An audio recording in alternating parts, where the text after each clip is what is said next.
I think too often we don't get angry enough for the right reasons. So let me give you some just things we ought to be angry about. We ought to be angry at racial injustice.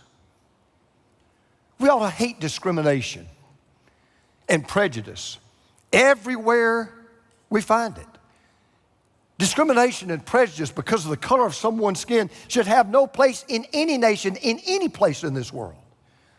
We ought to be angry at sexual immorality. When God's plan for marriage and sex are decried and denied, we ought to be angry at the spiritual idolatry we see in a nation that has substituted gold for God, and tolerance for truth, and popularity for principle.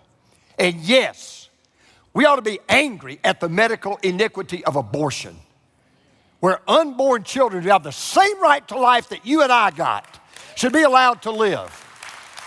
Now, I know some women will say, you're a white man, you've got no right to say that.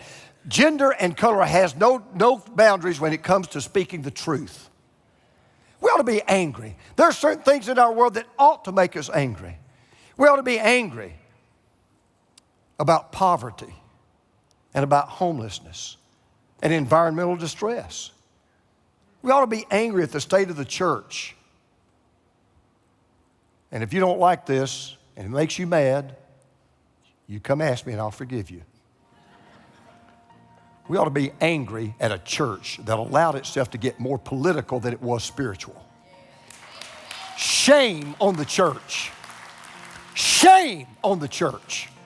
We ought to be angry.